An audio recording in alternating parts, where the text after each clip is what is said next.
Yo, what's up, man? How you doing? What's going on, Craig? Boys, we're back. We're back, baby. We are back. We are on episode number 100. I didn't think that this was going to happen, but it did. I'm pumped, man. Who do you got in tonight's game? Roll Tide, baby. RMF Roll team. Tide. Oh, God. God. Aren't you? Is Are it you SEC guys all- rivalry, or are you pulling for SEC? SEC, it's just different. That's our motto. Dude, I don't know. Gotcha. See, that makes me feel even worse. I was just talking about how I just picked Ohio State to win this game, and I don't feel comfortable with it. And then you just made me feel a lot worse. Wait, did you bet on it? Yeah. I'm on Heavy? Bama big. Did we bet? I heavy? mean, enough. So, Craig, get this. Enough to be very uncomfortable right now. Every year for like the past, what are we going on, like 12 years now, Mike? It's a long time, yeah. Every year for like the past 12 years, we bet that the first score of the national championship game is going to be a safety. And it seems like every year we're in the mix. They almost had a goal line stand. We were almost in a point where we were going to have a safety there. But every single year for like 12, 13 years, we've been the same bet. Yeah, we're like going 12. Oh, but and one of what are these- the odds on it? Are the odds? Yeah, see, the odds are crazy. Yeah, it's like plus 4,500. So if you win, it's like, you win. We Couple it's a group of us. So we pool like a small amount of money, and if it hits, then we win a ton of money. But we're 0-12, so It's tradition. So hey, next year's our year. Yeah, next year's our year. So we moved our interview from last week to this week because Trent broke his collarboard snowboarding, and you sent us a message saying that you've done the exact same thing in the past. Bro, I got a plate. Oh, jeez. Oh man, so you had to get like a full surgery? Trent, that's Yeah. gonna be you, bro. It's gonna be you. Dude, So- honestly, the surgery, it's better to get the surgery. I mean, no, it's like way more expensive and everything, but I was on my parents' healthcare. But it's better to get surgery because you can just you're good. Like they put a plate in and you're fucking good the next day. So do you have a big bump, or is yours like smooth at this point? I'll try it. Hold on, let's see. Oh, the The light light- stuff. Yeah. There's a Oh, Oh Ooh, yeah, man. that's gnarly. it's kind of gross, but that's got chicks dig it. So are you good at snowboarding or were you bad? Is that why you fell? well, this is like exactly. I'm just good enough to get hurt, right? Like I'm just good enough to think I can, go off little bumps and try and get a little air and do little shit, and then I end up just slamming. This is like the second winter in a row where I've had a terrible snowboarding injury. So, what about you? Were you like a first timer on the slopes here, or are you trying to do like double backflips? No.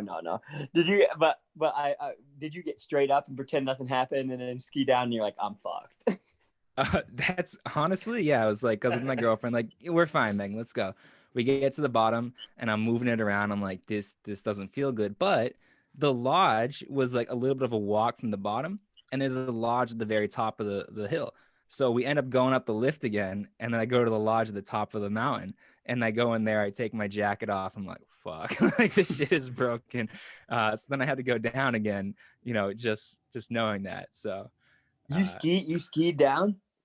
yeah, we went down because I went down, I got hurt, and then we went back up, and then I was like, I know. playing I with didn't it. know if you took the chair back down, dude. Oh, No, I that went for sounds it. miserable.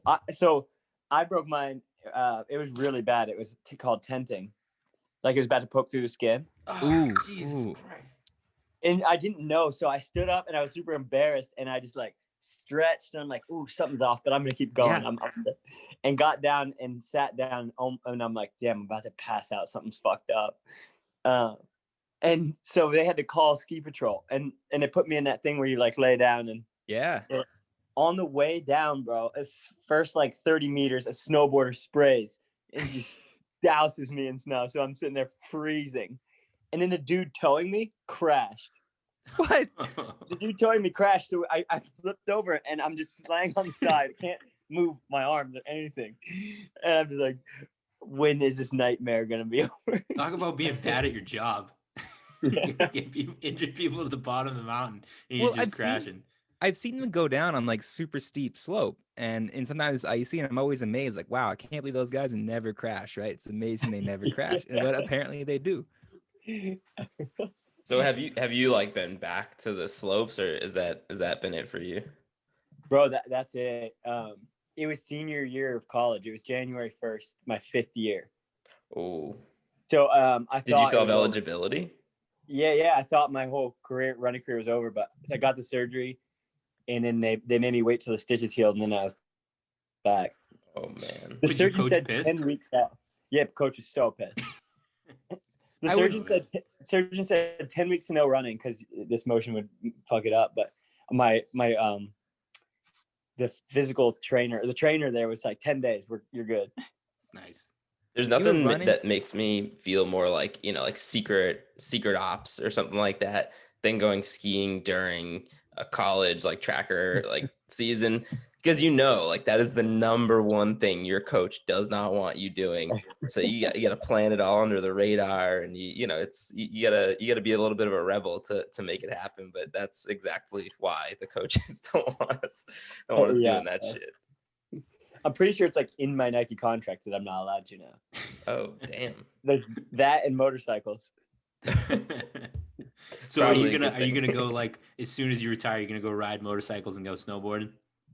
Put the snowboard right on my back and drive Gotcha. up in my motorcycle. Nice. So what is that? Is that in like 9 or 10 months from now then?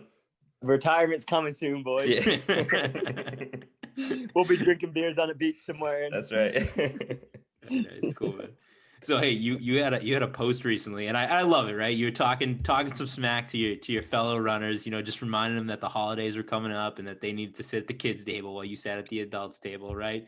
And I love it, right? We love a little smack talk. We love getting the competitive juices flowing. It was obviously a joke, a great joke. But do you think anybody took it seriously? Yeah. Did you get any blowback for it? Someone by the name of David Ribich is Oh no. somewhere in the world is training his ass off just so that after a race he can be like, who's sitting at the adult table now? That's right. It's probably on every bulletin board across the country right now. Someone absolutely roasted me on there, and they're like, it's crazy that Ingebrigtsen was sitting at the kids' table and still whooping your ass. Well, I mean, you I can was say like, that how about is anybody in the that? world, right? Valid argument. So Craig, I gotta come clean here. I gotta be straight up with you. This is not really much of a question. It's more of just a statement, more of an apology. Last time we had you on, I stayed up late editing the podcast. It was probably like 1 a.m. afterwards. I was so excited about it. I was like, oh, sweet. I'm gonna put together a nice little video here. We're gonna share it on Instagram. And my tired, I probably had a few beers. I was probably a little drunk. In giant letters on our Instagram, I spelt your name wrong. And I didn't catch it. None of our listeners catch it. The first person to catch it is you. You called me right out. So I'm sorry. When I make the video for this podcast, I promise to spell your name right this time. You can't promise me that when you're putting down beers left and right. I was just gonna say, as he's I'm polishing off a sticking beer. to it. I'm gonna make it happen. Maybe I'll make sure Steve and Trent edit it first before I post it. Yeah, close one eye and make sure you got it right. Craig, since we last had you on, since that debacle where Mike couldn't get the video right, and when we went through Would You Rathers, I think for 20 minutes, which was a memorable interview for us. You've had some fun stuff go on, particularly out in Monaco doing the yachts and everything. So I know you talked about it, but I feel like that's just right up our alley. So we have to address it just for a minute here. Like, give us one moment, one memory that you just would love to go back to, next weekend. Like, what was a highlight, memory from that? From our Europe trip? Yeah. Oh, I had a crazy night out. I hate to talk about it because COVID is such a big topic and a lot of people have died and it's terrible. But we were in Sweden, and no one knows this in America, but maybe they've heard it, but no one wore masks. Everything was wide open. No one wore masks, and no one gave a crap about COVID. And it was refreshing at the time. It was August, and everyone had been inside for so long that we were like, wow, it's nice to not have to wear a mask. Obviously we didn't know it was going to spike again, but we ran Stockholm, ran like shit. uh, so I got a text from, I think it was Charlie Grice. I got a text from Charlie Grice that said, "Hey, me and some of the boys are out at the bar. You want to come meet us?" And I show up, and it's this tiny bar, absolutely packed with the like biggest athletes in the world. Mondo is sitting at a table with all of his like Swedish friends. We got like Peter Boll, Stewie McSwain, Matt Ramsden. And all of a sudden, we're all 5 beers deep. And next thing you know, I'm on the back of a Lime scooter with Matt Ramsden, ripping around Sweden, looking for a club. We show up to the club, and they don't let us in because something with COVID. So the next thing we're doing is looking for a different type of club. Maybe one where you wear a little less clothing. All right. And we find one. But by this time, it is 2 a.m. I've been riding around on the back of a freaking Lime scooter for the last 2 hours, and I'm hungry. So we're at this club. There's people dancing. Not us, by the way. And I just wanted pad thai. One of my friends goes and he goes into the back room looking for another friend, and all of a sudden I'm trying to order a pad thai in a shouting match with this Swedish bartender, and he's like, "You need to pay." It was something like $100 for the pad thai. I'm like, absolutely not. And then someone who shall not be named comes upstairs and is like, "We got to get out of here." I'm like, "What happened?" He's like, "I threw up." He's like, "I paid for an hour and I threw up in the first 5 minutes. We got to get out of here." So I find myself on the back of a Lime scooter again. This time it's probably 3 a.m. And we find ourselves a kebab restaurant. Absolutely terrible. In bed by 4 a.m. Just feeling like a piece of shit. There's a lot more details that I would love to tell you guys about the club, but it may not be safe for our listeners. That's fair. But then the next day you're on a beautiful perfect. yacht, taking in the sun rays. What I mean, what a trip that sounds like. Jeez. It was a great time. We were very diligent before we got to Sweden about COVID, but when we got to Sweden, everyone just let their guards down. But Monaco was wild. We got to go on 2 different yachts. One night was one of the yachts we let loose, and then the other yacht was just it was a good time, but we were a little bit more clean and sober. Next thing, thing, you're ripping around on the Lime scooters. I feel like that's almost as bad as the motorcycle. I was just gonna say, your next contract is gonna be motorcycles, skiing, and Lime scooters. Yeah. Yeah. Oh yeah, that was a good night. Oh man. So that sounds. Go ahead, Steve. No, Mike, go ahead, please.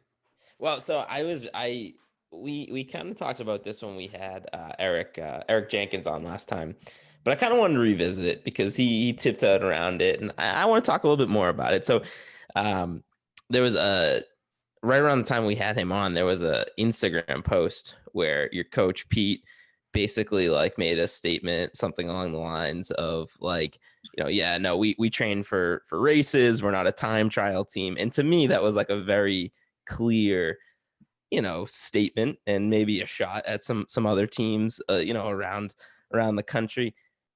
Do you think that was, a calculated shot, or was that just, a coincidence that Pete was kind of talking in those terms? Eric denied it, by the way. Eric said, Eric said that was, that's not. just Pete being Pete. And I don't know. I don't know if I buy that. I genuinely don't know if Pete is capable of talking trash. Okay. That's why I'm like, I don't remember the post.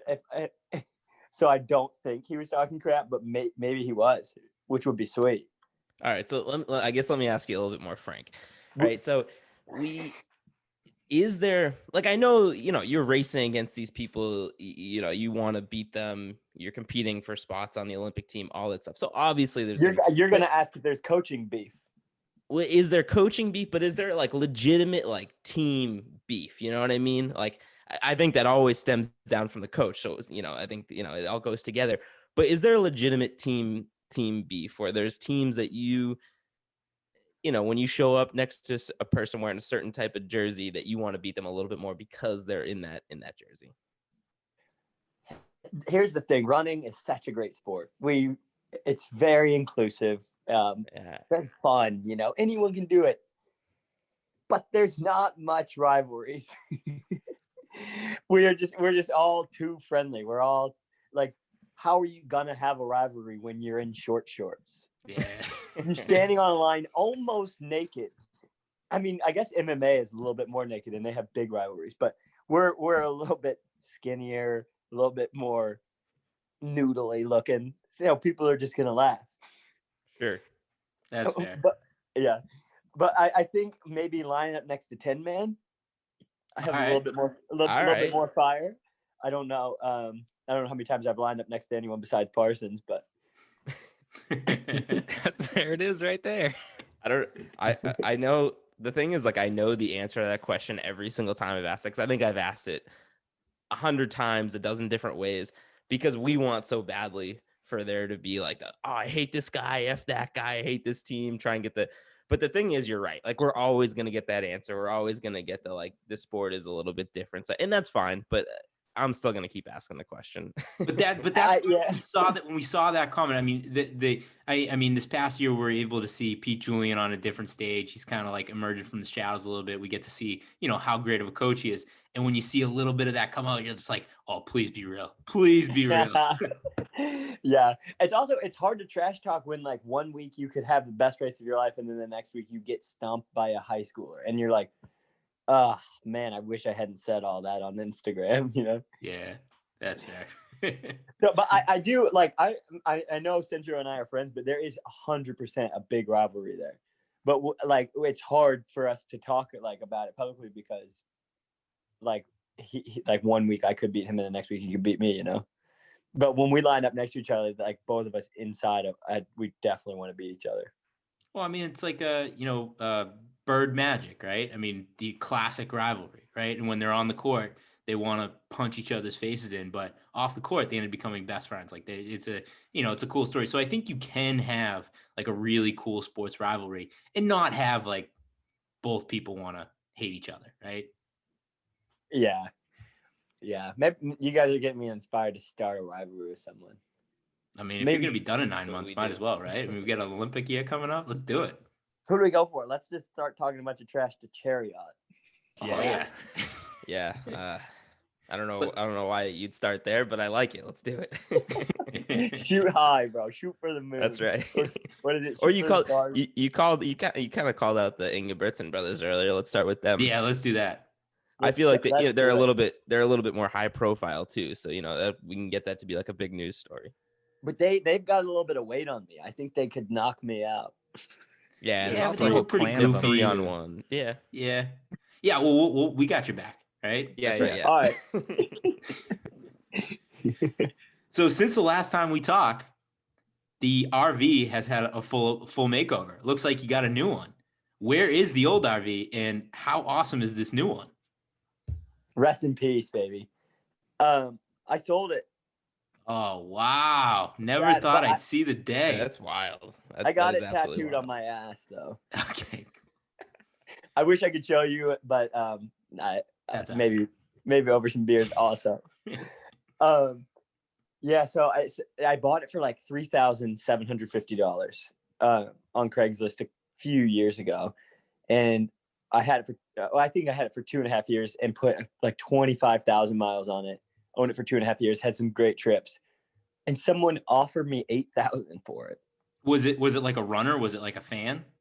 No. Really? I listed it on Craigslist just for $10,000 just to see what someone would do. Like, and someone came with 8,000, or a few people came with 8,000. So I'm like, all right, I'm not ripping anyone off because a bunch of people will buy it for this. But yeah, ended up selling that, and then bought another van for $5,000 and put more money into it. But now that one's probably worth $20,000. So I think maybe I'll keep working my way up, and one day I have a nice one. I mean, I sounds like you got a little business here.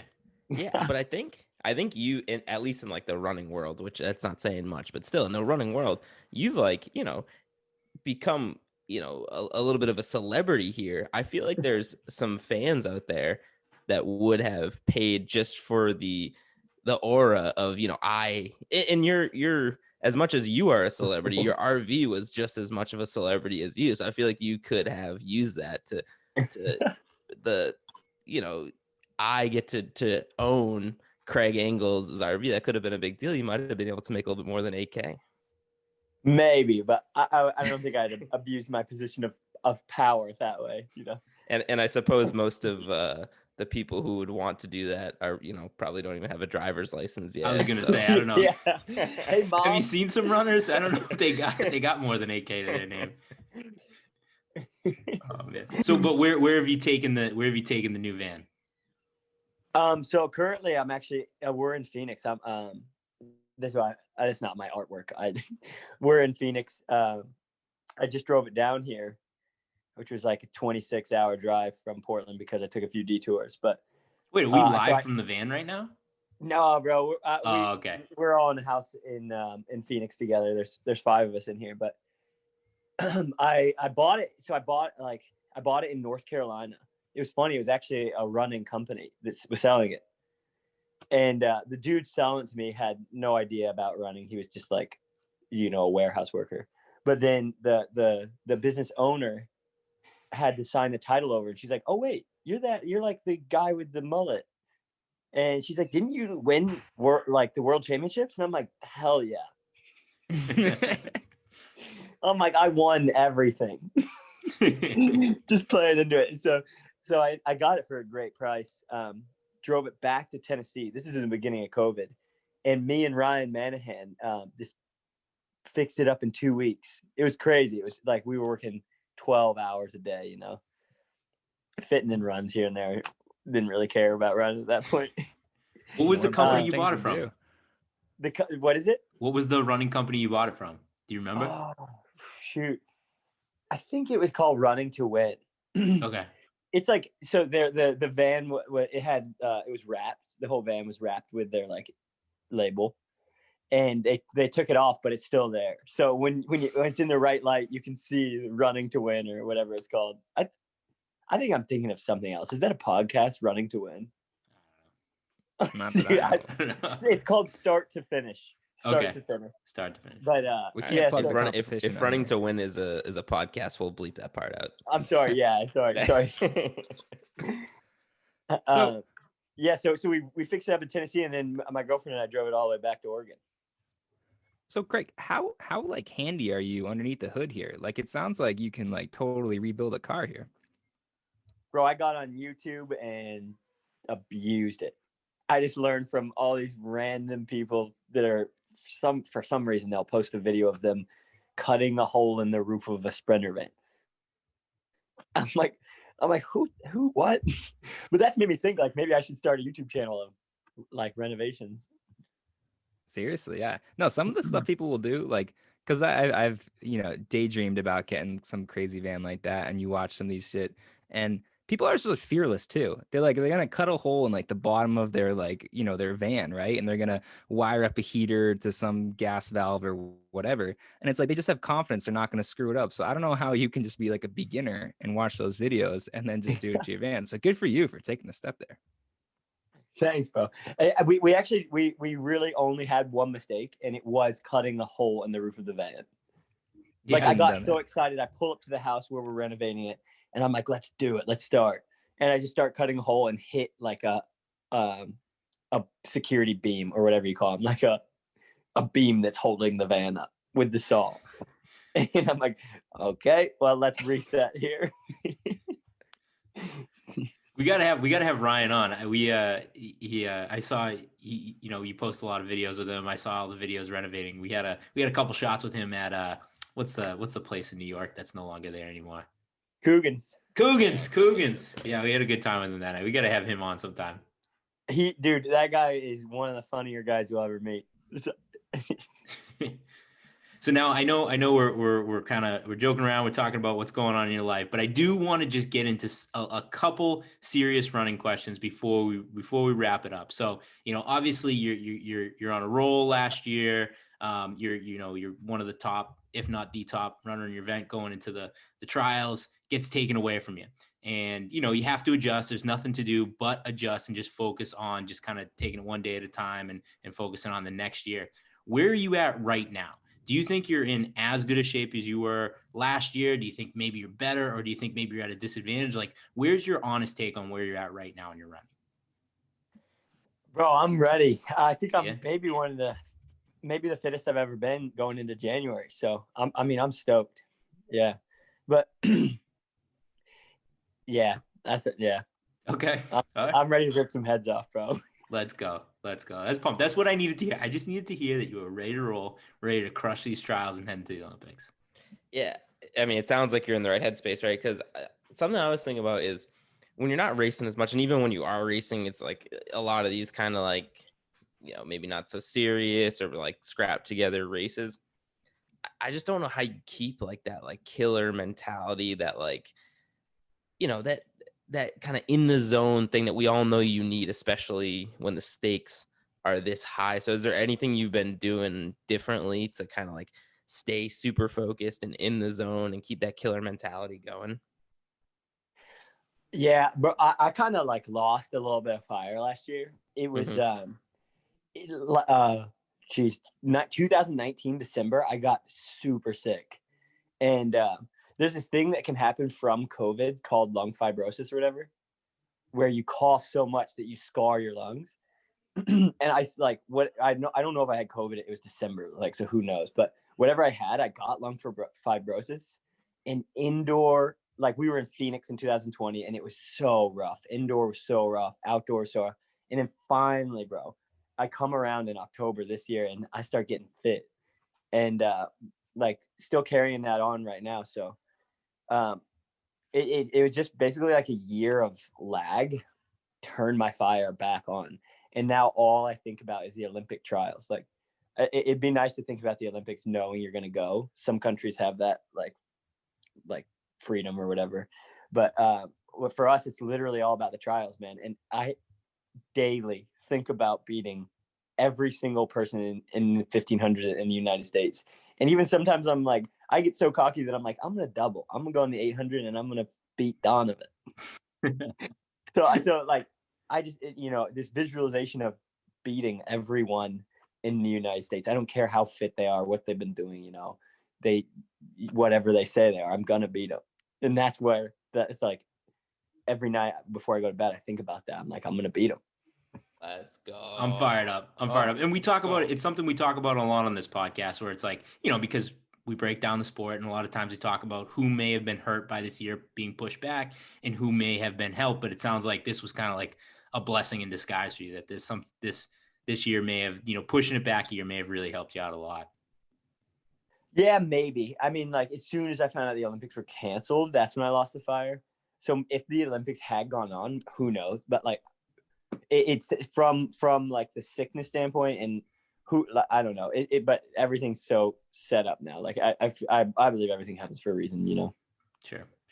Cool. Does it feel like things are like turning into normalcy now? Like, because we're 6 months out from the trials. Obviously, this whole year was a complete, shit show and just crazy. Like, training wise, does it kind of feel like now you're like entering almost like a normal lead up into a trials? There's like a normalcy in the unnormalcy, if that's a word, of all this. Is like, people are now figuring out how to have races. People are figuring out, I mean, like, it's still tough. Like that LA meet where Jenkins got to standard and everyone ran fast. It almost got canceled. Like it got moved a week before. So there's times where you think everything's figured out and you're like, oh, okay, there's going to be no fans for sure, regardless. But the meet's going to go on and like everyone's going to have to get COVID tests. So, but there was a period where everyone's like, we can't do anything, But I think people are figuring it out now. And I don't know. It's exciting. Like, there's going to be indoor meets, which is cool. Yeah. Looking forward to that. All right. Enough for nerdy running talk. Mike, kick off down the home stretch. What was that? Sorry. Oh, go ahead. Oh, down the home stretch. We end every interview with a quick game. Mike, kick off down the home stretch. Yeah. So down the home stretch, going to hit you some rapid fire questions. And this time we are going to talk about, so, your guys' running group or team or whatever you want to call it still doesn't have a name, or at least we don't know of its identity. So we're going to brainstorm a few names for your team here, and you tell us if you like it. It's a possibility, or if we're gonna just discard that one. So Trent's gonna hit you with the first one. Let's do it. You guys have had over a year to think about these, so they better be good. Yeah, well, we started brainstorming 10 minutes before the interview, so don't get your hopes up. Definitely don't get your hopes up. I want to apologize for making you guys miss the game. I didn't even realize. Don't worry. Dude. We still got the whole second half. Yeah, we got the whole second half. We're good. Also, Mike, has anyone ever told you that you look like Joey Barry-Atua? Joey. A little bit. I see it. The guy from Tinman. Yeah, I see it. I don't think I've ever gotten that. What a compliment. He's a great looking guy, and so are you. Good. You guys look very similar to me. All right. Nice, Mikey. All right, I'll take it. All right, here we go, Craig. I have to get this one out of the way because we wouldn't be on brand if we didn't ask. So instead of NLP, how about P2E OP? P2E OP. What the fuck? All right. Okay. We'll put that one. Yeah, we'll put that one in the folder. All right. Thank you. Let's hear some more. P2E OP. All right. Let's take a cue from the Washington football team and just go the track team. Dude, this sounds great. This was my proposal to Pete. I had forgotten. Mine was just the track club. That's what I wanted to propose. There we go. It's like the Washington Football Club, the track club. I love it. Yeah. The track club. Ohio State. I remember when I first heard, the Washington football team, I hated it. And it's grown on me so much that I think every sport should have at least one team that just says the name of the sport. So I think that could be the winner right there. This one's kind of the way Trent was doing it here, but again, we have to, plug our own stuff here. So how about, you can't have our name because our racing team is the SAV racing team, but you guys could be the Nike Sav squad. And what does that stand for? So, Sav, it's, people like to use savage, like, oh, I'm a savage. So we created the SAV Sav as like making fun of people who say stuff like that. And now we've just become those people that we were making fun of before. So you guys would just be the Sav squad. So we're just a big joke. No.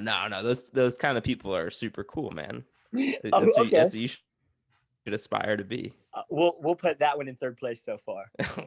I didn't even beat the P2E OP. No, I really do. The sound of P2E OP is great. Okay, I think it's great too. Thank you. All right. I think you should steal your neighbor's name, the Portland Trailblazers. That's way better for a running team than a basketball team. Good one. That is really good. Wow. And you can rock like the Nike Blazers to and from track meets. Oh, that's great. Mm-hmm. Dude, that's a really good name. That's incredible. Yes. Let's go. I like that. We'll I'm going straight to Phil Knight with that one. Thank you. All right. How about this one? You just call it Donovan Brazier is really, really, really fast. That's just the name of the club. Okay, and what's the acronym for that again? DBIRRRF. Okay. I think Sav Squad is better than that one, at least. I think we at least beat that one. I'm actually really digging the Trailblazer one. Trailblazer is good. I know. I feel like I don't even want to say the rest of mine. Mine are so bad. It's so bad. I got some really, really bad ones. Let's hear it. Come on. Let's see how bad we can get with it. All right. Here we go. So this one's probably copyright already, but I was just thinking you guys could just be Team USA. And then, you already have the jerseys, everyone, associates with it. So you're just Team USA. Now, I know that there's people on your team who aren't from USA, but, that's just coincidentally the team name. Team USA. Okay. Yeah, we may run into a few legal issues. Yeah, but that's okay. If not, we sue Team USA. That's right. The counter sue is almost always successful. All right. This is actually my most serious one. I'm glad you like the Trailblazers one. But what about just the Nike swoosh? Like, I feel like swoosh is like a fast runner now, like sound right there. The Nike swoosh or Nike swoosh? I think I like the singular names, like the swoosh, just like the magic or something, the swoosh. The swoosh. Dude, you are full of good ones. Yeah. I've been thinking about this all day, guys. Well, I am not. All I am day. not. You mean all year, right? Yeah. All year, of course. All right. This one is really, really bad, but I'm gonna say it anyways. Ready, mullet, go. No. Oh no.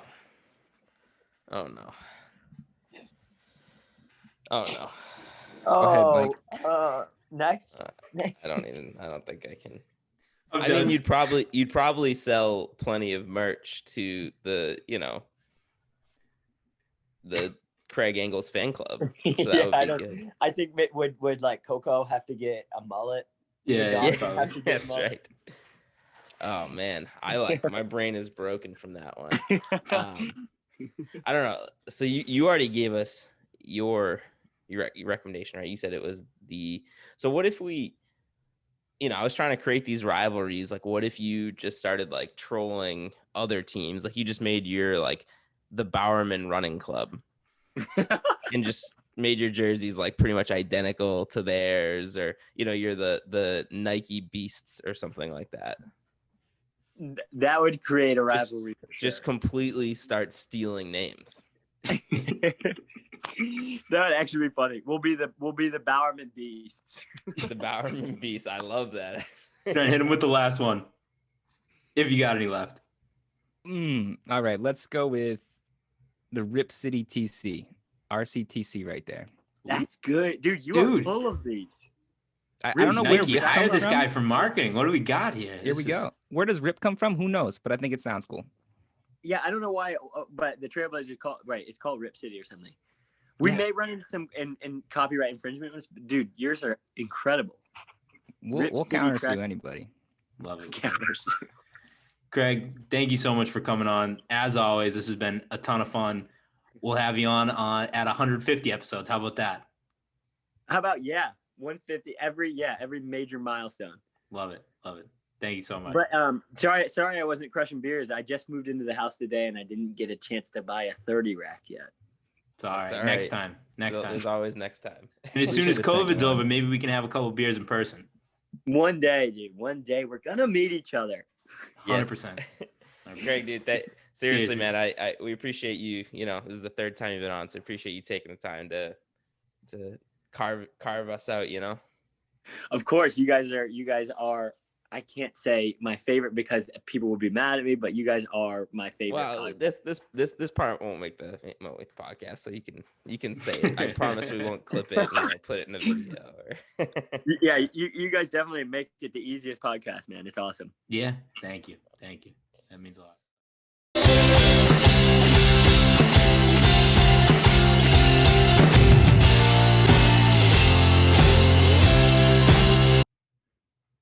Guys, great. Man. The Sweden story was unbelievable. Dude, I can't believe he was That was an unbelievable story. That's like, you're not gonna find that story anywhere else. No, that's good. That's stuff. unbelievable. We should have And there was taken.